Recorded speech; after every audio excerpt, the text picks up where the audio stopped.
برادران اہل سنت، معزز محترم بزرگوں، نوجوان ساتھیوں، السلام علیکم ورحمۃ اللہ تعالی وبرکاتہ۔ نحمده ونصلي ونسلم على رسوله الكريم، اما بعد فاعوذ باللہ من الشیطان الرجیم، بسم اللہ الرحمن الرحیم۔ ان اولیاء الا المتقون، آمنت باللہ صدق اللہ العظیم وبلغنا رسولہ النبی الامین الکریم الرؤوف الرحیم، ونحن على ذلك لمن الشاہدین والشاکرین والحمد للہ رب العالمین۔ یا خدا بہر جناب مصطفیٰ امداد کن، یا رسول اللہ از بہر خدا امداد کن، یا شہید کربلا یا دافع کرب و بلا، گل رخا شہزاد گلگون قبا امداد کن۔ غوث اعظم بمن بے سر و سامہ، مدد قبلہ دی، مدد کعبہ ایما، مدد بگرداب بلا افتاد کشتی، مدد کن یا معین الدین چشتی۔ دل کی عطا گہرائیوں کے ساتھ نبی پاک صاحب لولاک سیاح افلاک باعث تخلیق کائنات، اللہ کے محبوب دانہ غیوب منزہ عن العیوب، حضور احمد مجتبی محمد مصطفیٰ صلی اللہ تعالی علیہ وعلی آلہ وبارک وسلم کے دربار میں جھوم جھوم کر درود و سلام کا نذرانہ عقیدت پیش کر لیجیے۔ اللہم صلی علی سیدنا و مولانا محمد معدن الجود والکرم وآلہ وبارک وسلم، صلاۃ و سلاما علیک یا رسول اللہ۔ امام اہل سنت فرماتے ہیں، صدق صادق کا تصدق صادق الاسلام کر، صدق صادق کا تصدق صادق الاسلام کر، بے غضب راضی ہو کاظم اور رضا کے واسطے۔ عزیزان ملت، ماہ رواں اپنی عظمتوں اور برکتوں کے ساتھ ہمارے سروں پر سایہ فگن ہے۔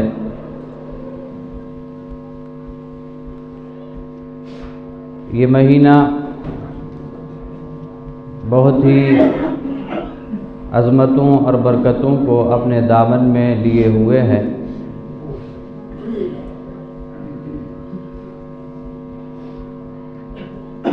ایک حدیث پاک میں نبی پاک صلی اللہ علیہ وسلم ارشاد فرماتے ہیں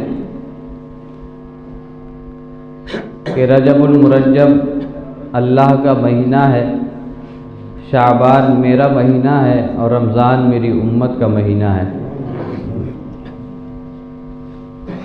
تو یوں بھی اس مہینے کی شان دو بالا ہو جاتی ہے کہ اس مہینے کی نسبت رب تبارک و تعالی کی جانب ہوتی ہے۔ اسی طرح اس مہینے میں بہت سے ایسے واقعات ہوئے جو اس مہینے کی شان کو اور بلند و بالا کر دیتے ہیں۔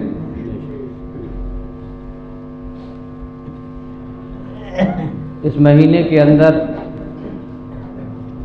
نبی پاک صلی اللہ علیہ وسلم کو اللہ تبارک و تعالی نے اپنے قرب خاص میں بلا کر اپنا دیدار بھی نصیب فرمایا۔ وہیں اس مہینے کو نسبت خواجہ خواجگان خواجہ غریب نواز رحمۃ اللہ تعالی علیہ سے بھی ہے، اور وہیں اس مہینے کو نسبت ائمہ اہل بیت میں سے حضرت امام جعفر صادق رضی اللہ تعالی عنہ کو بھی اس مہینے سے نسبت ہے۔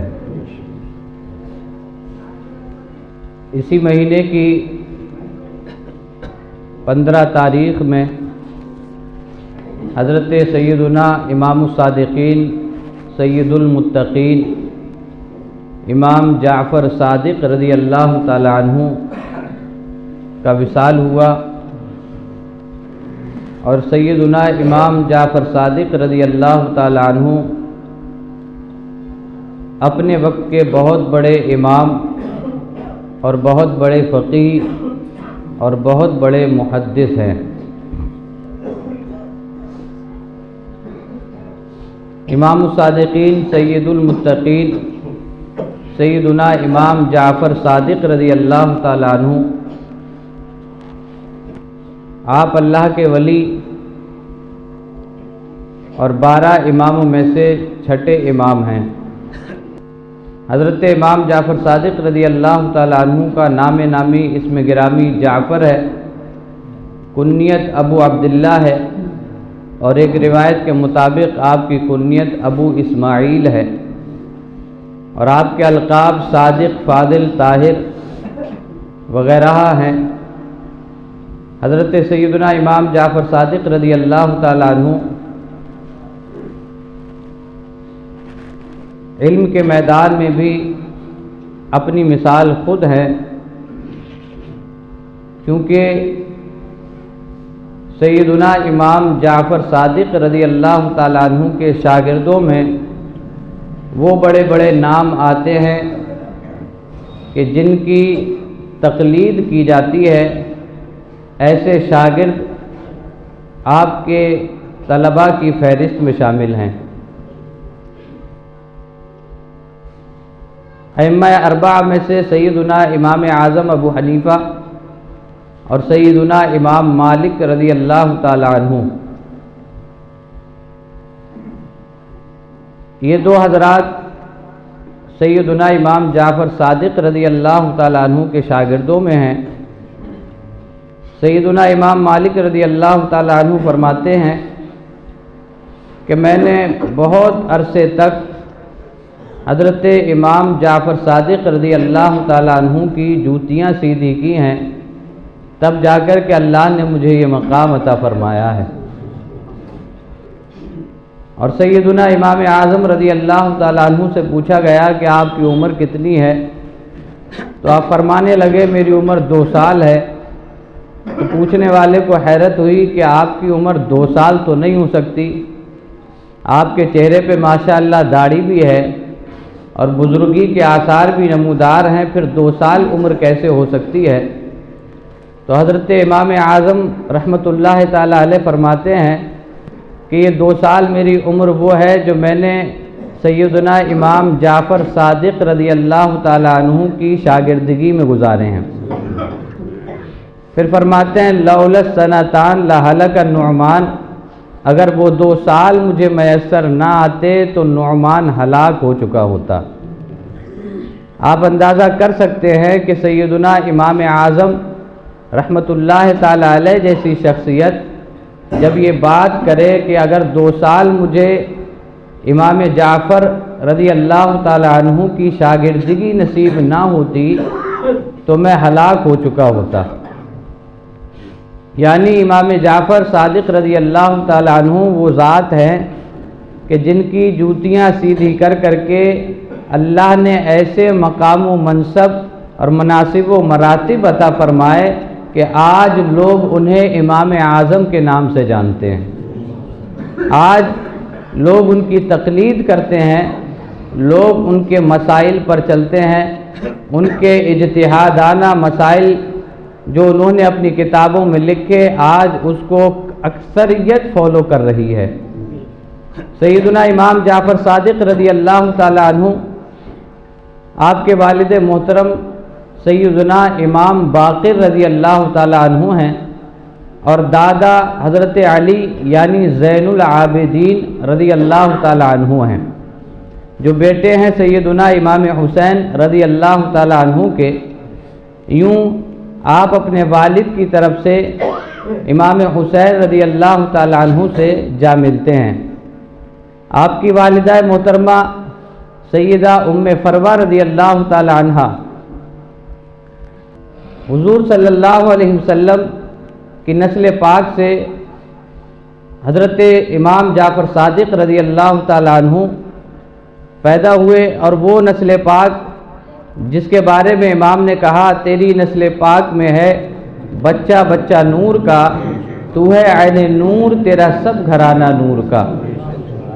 حضرت سیدنا امام باقر رضی اللہ تعالیٰ عنہ آپ سیدنا امام زین العابدین رضی اللہ تعالیٰ عنہ کے بیٹے ہیں، تو اس طرح حضرت امام جعفر صادق رضی اللہ تعالیٰ عنہ بہت ہی پائے کے امام اور بلا اختلاف ایسی شخصیت ہے کہ آپ کو ہر طبقے کا آدمی تسلیم کرتا ہے۔ حضرت امام جعفر صادق رضی اللہ تعالیٰ عنہ ایک مرتبہ بازار سے گزر رہے تھے کہ آپ نے ایک عورت کو دیکھا کہ وہ رو رہی ہے اور اس کا بچہ بھی اس کے پاس میں ہے۔ اس کے بچے کو روتا ہوا دیکھا تو حضرت امام جعفر صادق رضی اللہ تعالیٰ عنہ نے پوچھا کہ بیوی تم کیوں روتی ہو؟ تو عرض کرنے لگی کہ میری ایک گائے تھی جس کے دودھ پر ہمارا گزارا ہوتا تھا اور اب وہ مر چکی ہے۔ حضرت سیدنا امام جعفر صادق رضی اللہ تعالیٰ عنہ نے اس سے کہا کہ مجھے اس کے پاس لے کے چلو۔ وہ بیوی اٹھی اور سیدنا امام جعفر صادق رضی اللہ تعالیٰ عنہ کو اپنی گائے کے پاس لے گئی۔ حضرت امام جعفر صادق نے دعا کی اور اس گائے پر اپنا پیر مارا اور کہا اٹھ کھڑی ہو۔ اتنا کہنا تھا کہ اللہ نے اس گائے کے اندر جان پیدا کر دی اور وہ اٹھ کر کے چلنے لگی۔ حضرت سیدنا امام جعفر صادق رضی اللہ تعالیٰ عنہ جہاں علم کے میدان میں شہسوار نظر آتے ہیں، وہیں آپ ولایت و کرامت کے میدان میں بھی شہسوار نظر آتے ہیں۔ حضرت سیدنا امام جعفر صادق رضی اللہ تعالیٰ عنہ وہ شخصیت ہیں کہ آپ سے وقت کا بادشاہ بھی کانپتا تھا اور وقت کا بادشاہ آپ سے پناہ مانگتا تھا، کیونکہ حضرت امام جعفر صادق رضی اللہ تعالیٰ عنہ حق کہنے سے کبھی پیچھے نہیں ہٹا کرتے تھے، حق کہنے سے کبھی پیٹھ نہیں موڑا کرتے تھے، بلکہ جو حق ہوتا تھا اسے ظاہر فرما دیا کرتے تھے۔ خلیفہ وقت منصور نامی بادشاہ تھا۔ اس وقت بادشاہ منصور اور امام جعفر صادق رضی اللہ تعالیٰ عنہ آپ میں تھوڑی انبن چلا کرتی تھی، تو بادشاہ منصور نے پلان بنایا کہ امام جعفر صادق کو کسی طریقے سے قتل کروا دیا جائے۔ اب اپنے وزیر کو بلایا اور کہا کہ جب امام جعفر صادق یہاں آئیں تو انہیں قتل کر دینا۔ بادشاہ منصور کے دربار میں ایک دن سیدنا امام جعفر صادق رضی اللہ تعالیٰ عنہ پہنچے، اور جب پہنچے بادشاہ نے دیکھا کہ امام جعفر صادق آئے ہیں، ہیبت و رعب و دبدبے کی وجہ سے اپنی جگہ سے ہٹا اور سیدنا امام جعفر صادق رضی اللہ تعالیٰ عنہ کو وہاں بٹھایا اور خاطر و تواضع کی۔ جب حضرت امام جعفر صادق چلے گئے تو اپنے وزیر کو بلایا، کہا میں نے تم سے کہا تھا کہ جب وہ اس دربار میں آئیں تو انہیں قتل کر دینا۔ تو وزیر کہنے لگا بادشاہ سلامت، ہم نے انہیں صرف تمہارے پاس بیٹھا ہوا دیکھا ہے، نہ ہی ہم نے انہیں آتے ہوئے دیکھا ہے اور نہ ہی جاتے ہوئے دیکھا ہے۔ حضرت امام جعفر صادق رضی اللہ تعالیٰ عنہ آپ بادشاہ کے دربار میں گئے اور وہاں سے چلے بھی آئے، لیکن کسی میں اتنی مجال بھی نہ تھی کہ حضرت امام جعفر صادق رضی اللہ تعالیٰ عنہ کو قتل کر سکے، اور اللہ نے اپنے اس نیک بندے کو وہ طاقت و قوت دی کہ اللہ نے جو قتل کرنے والے تھے ان کی نظروں سے ہی انہیں پوشیدہ کر دیا۔ علامہ ابن جوزی رحمۃ اللہ تعالیٰ علیہ اپنی کتاب میں لکھتے ہیں کہ لیث بن سعد نے مجھے بتایا کہ میں مکہ مکرمہ میں حج کے سلسلے سے گیا ہوا تھا، تو میں کوہ ابو قبیس پر چڑھا۔ کوہ ابو قبیس پر جب میں چڑھا تو میں نے ایک شخص کو دیکھا کہ وہ 2 چادروں میں لپٹا ہوا ہے اور اس نے کچھ کلمات پڑھے۔ اس نے 7 مرتبہ کلمات پڑھنے کے بعد اللہ کی بارگاہ میں دست دراز کیے، ہاتھ اٹھائے، عرض کیا مولا مجھے کھانے کے لیے کچھ دے دے اور پہننے کے لیے کپڑے دے دے۔ لیث بن سعد فرماتے کہ میں نے دیکھا تھوڑی ہی دیر میں ایک تھال انگور کے خوشوں سے بھرا ہوا ان کے سامنے ظاہر ہوا اور 2 چادریں ان کے سامنے ظاہر ہوئیں۔ جب یہ چیز میں نے دیکھی میں آگے بڑھا اور میں نے ان سے کہا کہ مجھے بھی اپنے ساتھ شریک کر لیجئے۔ میں نے ان کے ساتھ خوشے انگور کے کھائے پھر وہ کہنے لگے کہ ان چادروں میں سے جو چادر تمہیں پسند ہو وہ چادر تم لے سکتے ہو۔ لیث بن سعد کہتے ہیں میں نے کہا کہ مجھے ان چادروں کی ضرورت نہیں ہے۔ پھر انہوں نے دونوں چادریں اپنے بدن پر ڈالی، ایک کو تہبند بنا لیا اور ایک چادر کو اوڑھ لیا، اور پرانی دو چادریں تھیں ان کو ہاتھ میں لے کر کے چلنے لگے۔ میں ان کے پیچھے پیچھے چلا، جب میں تھوڑی دور پہنچا تو ایک غریب آدمی کو انہوں نے دونوں چادریں دے دی۔ جب وہ آگے بڑھے میں نے غریب آدمی سے پوچھا انہیں جانتے ہو یہ کون ہے؟ وہ کہنے لگا یہ جعفر بن باقر ہیں۔ حضرت امام جعفر صادق رضی اللہ تعالیٰ عنہ مستجاب الدعوات شخصیت ہے۔ آپ جب بھی اللہ سے دعا کرتے تھے، جب بھی رب کی بارگاہ میں ہاتھ اٹھاتے تھے اور جو مانگتے تھے اللہ تعالیٰ آپ کو عطا کر دیتا تھا۔ حضرت سیدنا امام جعفر صادق رضی اللہ تعالیٰ عنہ آپ کا وصال 15 رجب المرجب 148 یا 47 ہجری میں آپ کا وصال ہوا۔ حضرت امام جعفر صادق رضی اللہ تعالیٰ عنہ کی زندگی سے ہمیں ایک سبق لینا چاہیے کہ انہوں نے اپنی زندگی دین کی راہ میں گزاری، انہوں نے اپنی زندگی شریعت پر چلتے ہوئے گزاری، تو ہمیں بھی چاہیے کہ ہم اپنی زندگی کو حتی المقدور اپنی زندگی کو شریعت کے سانچے میں ڈھال کر کے گزاریں۔ حضرت امام جعفر صادق رضی اللہ تعالیٰ عنہ کے نام سے ہمارے یہاں نیازیں بھی ہوتی ہیں، سنیوں کے یہاں پوڑیاں بنائی جاتی ہیں، ہر جگہ کا الگ الگ رواج ہوتا ہے، کہیں کھیر پر ہی اکتفا کیا جاتا ہے تو کہیں پوڑیاں بنائی جاتی ہیں، کہیں کسی اور طرح کی پوڑیاں بنا کر کے نیاز دلائی جاتی ہے۔ نیاز دلانا، ایصال ثواب کرنا، یہاں تک تو شریعت نے اجازت دے رکھی ہے کہ ہاں تم ایصال ثواب کر سکتے ہو اور یہ شریعت سے ثابت بھی ہے، لیکن اس کے علاوہ جو خرافاتیں ہوتی ہیں اس کی شریعت کہیں تک اجازت نہیں دیتی ہے۔ اس سلسلے میں پچھلی سال بھی اور اس سے پچھلی سال بھی آپ کو بتایا گیا تھا، سمجھایا گیا تھا، اور حتی المقدور اس میں کمی بھی آئی، لوگوں نے سمجھنے کی کوشش بھی کی۔ اندھی تقلید سے بچنے کی کوشش کیجئے، جسے اندھ بھکتی کہا جاتا ہے اس سے بچنے کی کوشش کیجئے، اور وہ کیجئے جو ہماری کتابوں میں لکھا ہے، جو ہمیں علماء بتاتے ہیں، نہ کہ وہ جو ہمارے باپ دادا کر کے چلے گئے۔ اگر سمجھانے والا سمجھائے تو ایک جملہ بس زبان پہ آتا ہے، ہم نے تو بزرگوں سے دیکھا ہے، ہم نے تو باپ داداؤں سے دیکھا ہے۔ میرے بھائیوں، باپ دادا شریعت نہیں ہے، باپ دادا شریعت نہیں ہے، بلکہ جو شریعت میں ہے باپ داداؤں کے اوپر بھی لازم ہے کہ وہ شریعت پہ چلیں۔ لیکن یہ باپ دادا جو کر گئے وہی کرنا ہے۔ آئیے ہم آپ کو باپ دادا دکھائیں۔ کچھ ایسے باپ دادا بھی ہیں ہمارے جو پڑھے لکھے تھے، جیسے اعلیٰ حضرت ہو گئے، مفتی اعظم ہند ہو گئے، حامد میاں ہو گئے، ابراہیم میاں ہو گئے، یہ بھی تو ہمارے باپ دادا ہیں، لیکن ہم ان باپ داداؤں کی نہیں مان رہے، ہم اپنے باپ داداؤں کی مان رہے ہیں جن سے ہماری نسل چلی ہے، اور ہم نے سمجھ یہ رکھا ہے کہ باپ دادا جو کر گئے وہی صحیح ہے۔ ذرا ان باپ داداؤں کی طرف بھی آئیے۔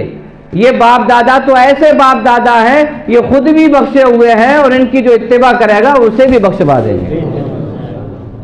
ایسے باپ داداؤں کو فالو کیجئے، ایسے روحانی باپ داداؤں کو فالو کریں گے تو زندگی سدھرے گی۔ تو نیاز فاتحہ کرنا مسنون ہے، مستحب ہے، ایصال ثواب کرنا جائز ہے، لیکن اور جو خرافاتیں ہیں ان چیزوں کو ختم کیجیے۔ اور ایک پرانی رسم ہے کہ سب فاتحہ چاہے کہیں ہو جائے، کنڈے کی فاتحہ یا تو زمین پہ ہوں گی اور ایک منڈے کی فاتحہ زمین پہ ہوں گی۔